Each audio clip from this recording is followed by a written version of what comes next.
Magandang araw mga ka-farmers! Turon po for today's video, merienda po tayo.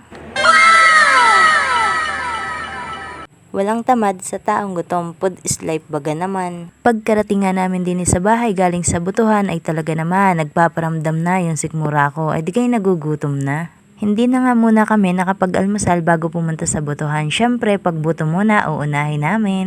Kaya naman dun sa mananalo at papala rin, sana kapwa nyo rin ang inyong unahin. Bago pa nga po tayo magkaunahan din ay isa-isa ko na nga pinagbabalatan na ring mga saging na ari at ako'y nagugutom na talaga. Pagkatapos ko ngang mabalatan isa-isa, ito naman at isa-isa ko na namang gagayatin.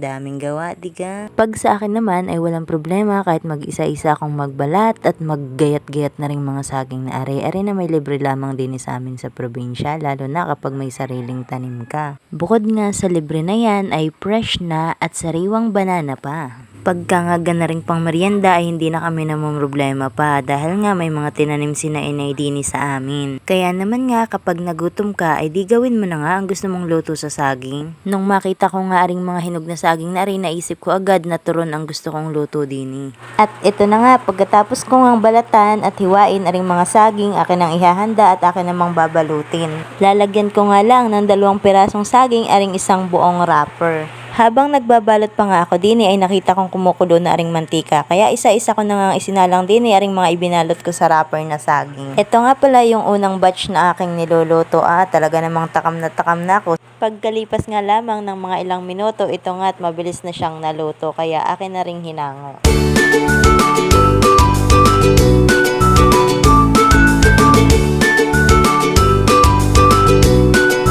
At sa wakas nga, ito't natapos na tayo sa pagluluto. Kaya naman, for the eat na ang mga person.